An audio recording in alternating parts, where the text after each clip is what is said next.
Hello friends, मैं अनुज गहलोत आपका अपने चैनल मिशन सरकारी मोड़ में आपका हार्दिक स्वागत करता हूं। तो आज हम आपके लिए लेकर आए हैं ज्योग्राफी क्लास। तो ज्योग्राफी में आपकी पहली क्लास में जो लास्ट क्लास थी उसमें आपका सियाचिन ग्लेशियर हो गया था, ठीक है जी। तो हमारा टॉपिक था भारत के पड़ोसी देश एवं उनके बीच विवाद, ठीक है। तो आज हम बात करेंगे अफगानिस्तान के साथ, ठीक है जी। भारत का पड़ोसी देश कौन सा? अफगानिस्तान। अफगानिस्तान, ठीक है जी। यह भी भारत का एक पड़ोसी देश है। तो दिख रहा होगा आपको, ये भारत का नक्शा है। यहाँ पे हमारा पाकिस्तान है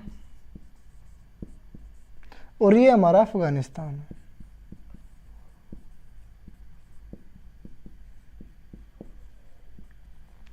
ठीक है जी। तो आपको चमक रहा होगा कि जो अफगानिस्तान है वो भारत के केवल इतने एरिया को टच करता है। कितने एरिया को? इतने एरिया को। तो ये जो एरिया है, ये एरिया 106 किलोमीटर है। कितना है? 106 किलोमीटर। तो देखते हैं जो हमारा अफगानिस्तान है ये भारत के पीओके वाले एरिया को टच करता है। पीओके एरिया को टच करता है, ठीक है जी। पीओके एरिया को टच करता है। तो इसकी जो लेंथ है वो कितनी है? 106 किलोमीटर है। 106 किलोमीटर। उसके बाद बात आती है कि जो आपका अफगानिस्तान है वो भारत के साथ कौन सी सीमा बनाता है, यानी कि सीमा का, उस सीमा रेखा का नाम क्या है। तो ये वाली सीमा रेखा आपकी देखो, ये वाली सीमा रेखा। तो अफगानिस्तान और पाकिस्तान के मध्य भी सेम है और अफगानिस्तान और भारत के मध्य भी सेम है, ठीक है जी। तो देखते हैं अफगानिस्तान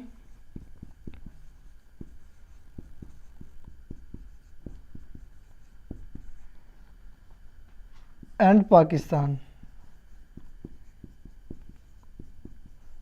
तो इन दोनों के मध्य कौन सी सीमा रेखा है? तो इसका नाम है आपका डूरंड। कौन सी? डूरंड रेखा। और यही डूरंड रेखा आपकी भारत से को भी, यानी कि अफगानिस्तान से अलग करती, ठीक है जी। तो अफगानिस्तान और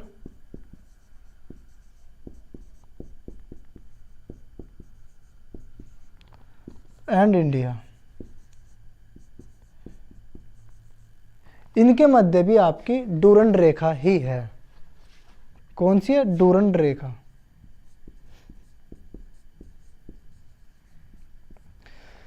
तो आपका अफगानिस्तान एक छोटा सा टच करता है भारत को, पीओके वाले एरिया को, 106 किलोमीटर, ठीक है जी। तो ये था आपका भारत का पड़ोसी देश अफगानिस्तान के बारे में।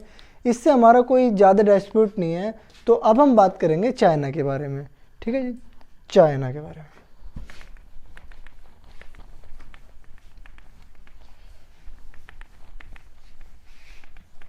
तो चाइना हमारा कहाँ पर पड़ेगा? चाइना पड़ेगा हमारा इस साइड, ठीक है। जो आपका चाइना है वो आपका 3488 किलोमीटर एरिया को भारत के टच करता है, ठीक है जी। तो अब हम बात करेंगे चाइना। सबसे पहले हम बात करेंगे मैकमोहन रेखा की। किसकी? मैकमोहन रेखा की।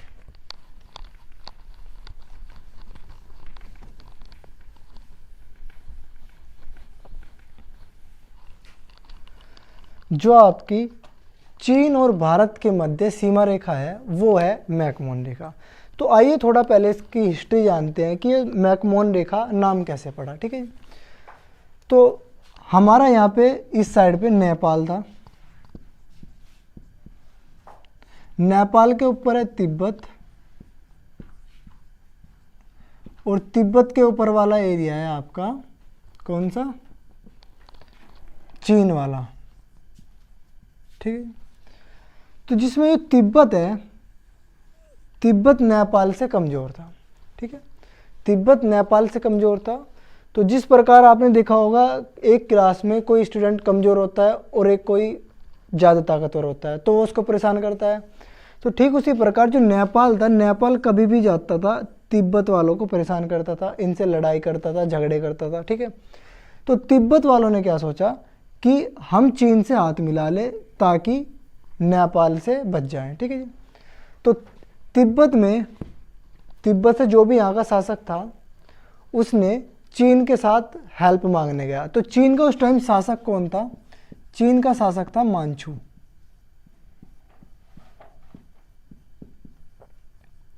मांचू शासक। तो जो तिब्बत था, चीन के मांचू शासक से हेल्प मांगने गया। ठीक है, तो चीन ने कहा कि कब तक हेल्प मांगोगे आप?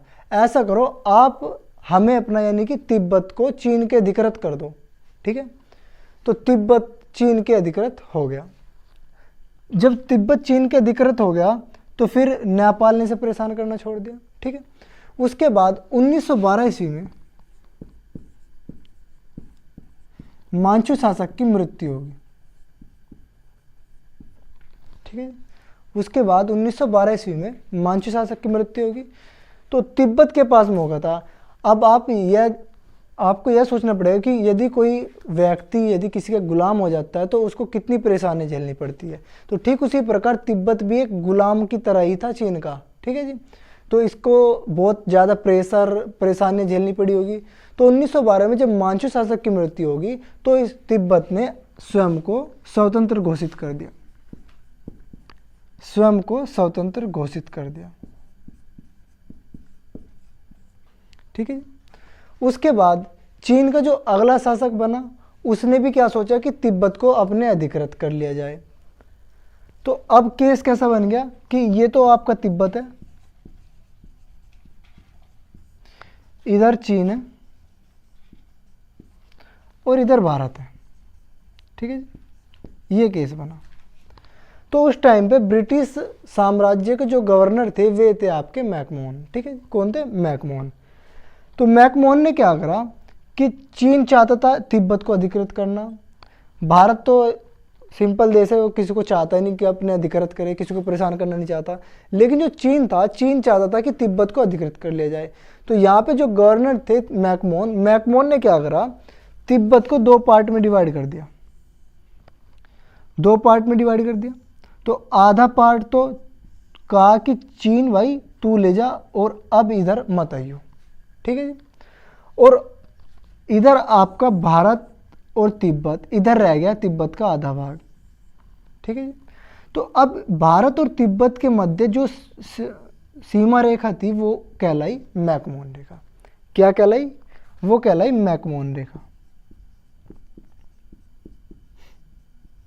मैकमोहन रेखा। उसके बाद 1959 में 1959 में चीन ने दोबारा तिब्बत पर अधिकार कर लिया। 1959 में चीन ने तिब्बत पर दोबारा अधिकार कर लिया। तो उस टाइम यहाँ का तिब्बत का धर्मगुरु था, कौन था तिब्बत का धर्मगुरु? दलाई लामा।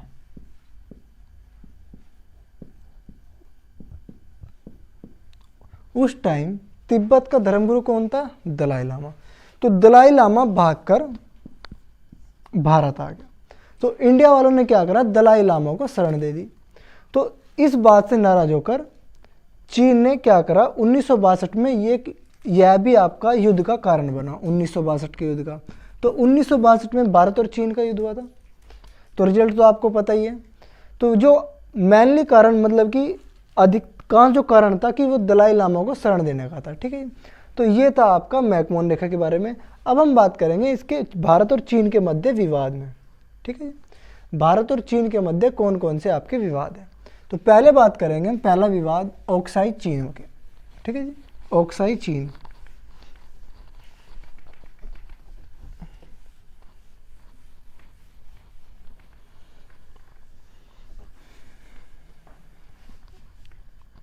अब हम बात करेंगे ओक्साई चीन के बारे में।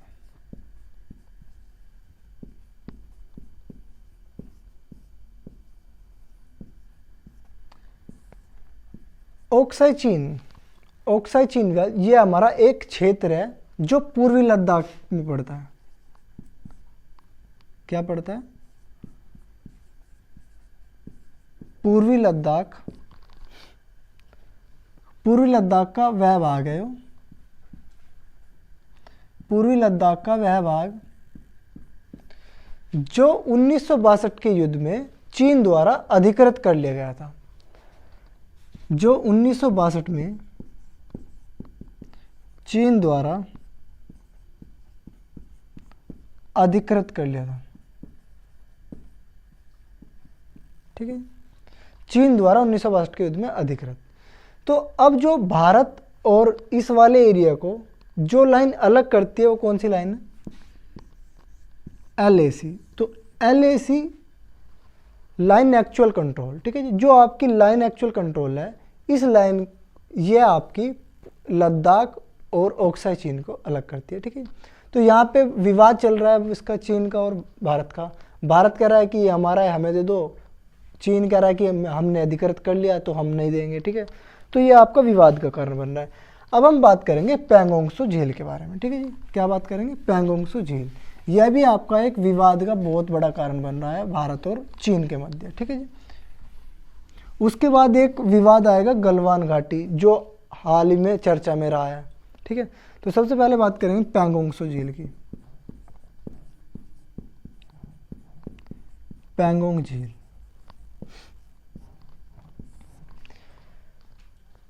तो पैंगोंग झील जो है आपकी भारत और चीन के मध्य है, भारत व चीन सीमा पर। तो जब ये सीमा पर है तो आपका एक विवाद का कारण है। तो सबसे पहले हम बात करेंगे कि जो पैंगोंग त्सो झील है इसका जल स्रोत क्या है? जल स्रोत अर्थात जो झील है तो इसमें पानी कहाँ से आ रहा है? तो इसका जल स्रोत है ग्लेशियर, ग्लेशियर। ठीक है, तो जो ये पैंगोंग त्सो झील है आपकी, यह चारों ओर से स्थल से घिरी है। क्या है? चारों ओर से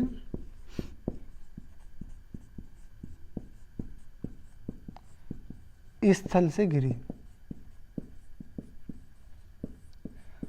उसके बाद हम बात करेंगे कि जो पैंगोंग त्सो झील है, पैंगोंग त्सो झील का जल किस प्रकार का है? मीठा है, खट्टा है, खारा है? ठीक है, तो इसका जो जल है, इसका जल है लवणीय वाटर, लवणीय। उसके बाद जो आपकी पैंगोंग झील है, पैंगोंग त्सो झील है, ये जो झील है ये विश्व की सबसे ऊंची खारे पानी की झील है। क्या है? विश्व की सबसे ऊंची खारे पानी की झील, विश्व की सबसे ऊंची खारे पानी की झील।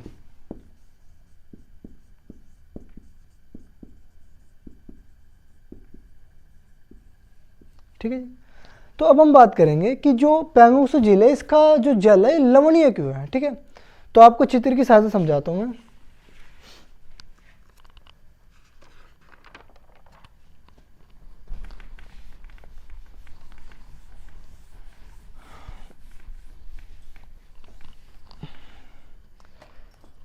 मान लो ये आपकी क्या है, चारों ओर से झील घिरी हुई है स्थल से। ठीक है, यहां पे आपका क्या है,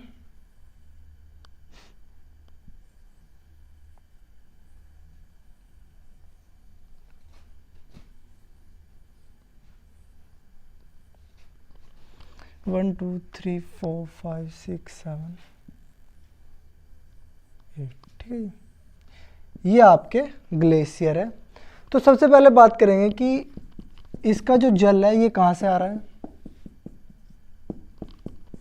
ये जल आपका ग्लेशियर से आ रहा है। ठीक है जी, कहाँ से आ रहा है? ग्लेशियर से, ग्लेशियर से आ रहा है। उसके बाद जो बात करेंगे इसका जल आपका लवणीय क्यों है? तो लवणीय जल इस प्रकार है क्योंकि ग्लेशियर के साथ आपके कुछ लवण भी आते हैं, ग्लेशियर के पानी के साथ लवण भी आते हैं, यहीं पे रुक जाते हैं, बाहर नहीं आते क्योंकि ये चारों ओर स्थल से घिरी है। ठीक है जी, उसके बाद हम बात करेंगे कि ये जो पॉइंट है 1 2 3 4 5 6 7 8, इनको कहते हैं फिंगर ऑफ लेक। क्या कहते हैं? Finger of lake. तो फिंगर ऑफ लेक कितने हैं? Finger of lake, finger of lake है आपके 8। ठीक है, तो अब बात करेंगे कि जो भारत और चीन का जो यहाँ पे डिस्प्यूट किस प्रकार से है। तो भारत तो कहता है कि सभी फिंगर लेक पर भारत का अधिकार है। ठीक है, क्या कहता है भारत? भारत इंडिया क्लेम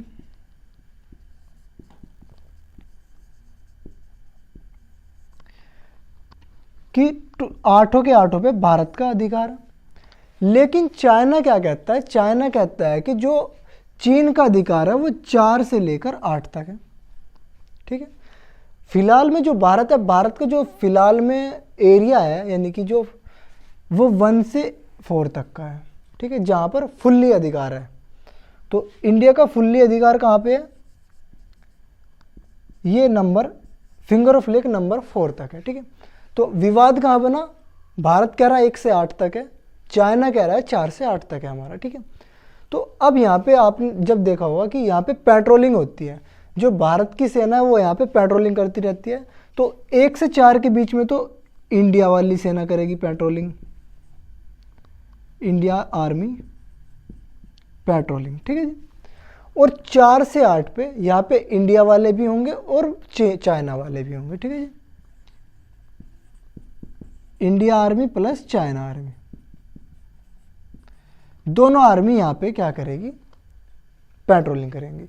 तो यहाँ पे हमारा क्या होगा, क्या होगा, यहाँ पे डिस्प्यूट तो बनेगा। जब दो देशों की सेना एक साथ घूमेगी तो पर डिस्प्यूट तो बनना ही है। ठीक है जी, तो ये था आपका पैंगोंग त्सो झील के बारे में। ठीक है, तो ये डिस्प्यूट का कारण है।